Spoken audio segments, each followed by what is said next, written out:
La leçon d'aujourd'hui, c'est le dessin des formes géométriques au moyen des carreaux. On commence par un petit rappel. Donc la forme en jaune, c'est un triangle. Donc le triangle possède trois côtés. Donc je vais mettre un trait sur chaque côté. Les côtés se croisent au niveau des sommets. Donc je vais mettre les sommets. Le triangle a trois côtés et trois sommets. Donc la forme en vert, c'est un rectangle. Donc le rectangle possède quatre côtés, dont les côtés opposés sont égaux. Voilà, donc les côtés opposés égaux, j'ai mis un seul trait. Les autres côtés sont égaux, je mets deux traits. Bien sûr, les côtés se croisent au niveau des sommets. La forme en violet, c'est un carré. Donc le carré possède quatre côtés de même longueur. Et bien sûr, les côtés se croisent au niveau des sommets. Très bien. Maintenant, je passe pour voir ces formes géométriques au moyen des carreaux. Et pour cela, on doit avoir une règle, un crayon. Bien sûr, c'est pour former des lignes droites qui vont nous aider à tracer ces formes géométriques. Et on commence avec le carré. On a dit que le carré possède quatre côtés de même longueur. Je commence à tracer un côté. Ce côté possède quatre carreaux. 1, 2, 3, 4. Donc, je vais dessiner le deuxième côté qui possède bien sûr 4 carreaux. Un troisième côté qui possède 4 carreaux. Et un quatrième côté possède 4 carreaux. Et là, j'ai bien formé un carré. Bien sûr, je dois mettre les sommets. Donc les côtés se croisent au niveau des sommets. Voilà le carré, c'est un carré qui possède 4 côtés de même longueur et 4 sommets. Je passe maintenant pour voir le rectangle. On a dit que le rectangle possède 4 côtés, dont les côtés opposés sont égaux. Je commence par tracer le premier côté. Ce côté possède 6 carreaux. Et le deuxième côté possède 4 carreaux. Donc, je vais mettre le troisième côté en face du côté bleu. Bien sûr, il va avoir le même nombre de carreaux, 6 carreaux. Ensuite, le quatrième côté en face du côté vert, il doit avoir le même nombre de carreaux, 4 carreaux. Et là, je tracé un rectangle de 4 côtés dont les côtés opposés sont égaux. Et bien sûr, les côtés se croisent au niveau des sommets.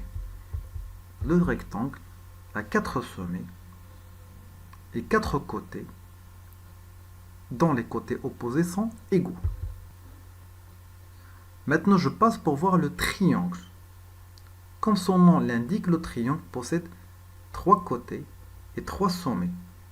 Donc, je vais commencer à mettre 3 points. Bien sûr, ces points forment le sommet de ce triangle. Ensuite, je trace les côtés. Donc, bien sûr, moi, j'ai choisi cet exemple. Vous pouvez dessiner plusieurs formes de triangle. Je m'exerce. Premier exercice. Je complète le tracé pour former un carré. Donc là, j'ai un seul côté. C'est une ligne droite.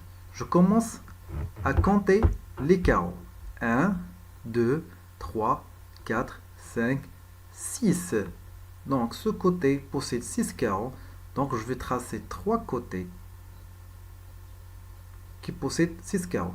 Donc la meilleure technique, je commence à mettre les sommets dans les deux extrémités de ce côté. Ensuite, je commence à compter 6 carreaux. En commençant par le premier sommet.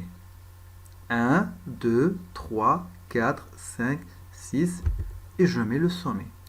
Ensuite, je descends en comptant 6 carreaux. 1, 2, 3, 4, 5, 6. Et je mets le sommet. Bien sûr, là, je possède 4 sommets du carré. Donc je vais les relier afin d'avoir les côtés de ce carré. Et là, j'obtiens un carré dont les côtés sont égaux. Je passe au deuxième exercice. Je complète le tracé pour former un rectangle. Donc je sais très bien que le rectangle possède 4 côtés dont les côtés opposés sont égaux. Donc la meilleure technique, je commence à mettre les sommets qui vont nous aider à repérer les côtés. Bien sûr, je commence à tracer le côté qui est en face du côté jaune. Je commence à compter les carreaux. 1, 2, 3, 4, 5, 6, 7, 8. Donc je vais mettre un autre côté en commençant par ce sommet. 1, 2, 3, 4, 5, 6, 7, 8. Je mets le sommet. Ensuite, je le trace.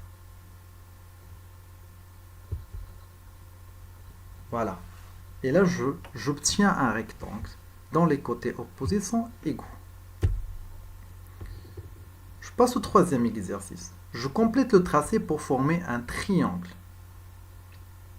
Donc pour le triangle, c'est très facile. Donc j'ai un côté. Je vais mettre les sommets dans les deux extrémités de ce côté. Ensuite, je vais choisir un troisième sommet. Je peux le mettre là où je veux. Pour moi, je vais le choisir ici. Ensuite, je vais relier les sommets. Voilà.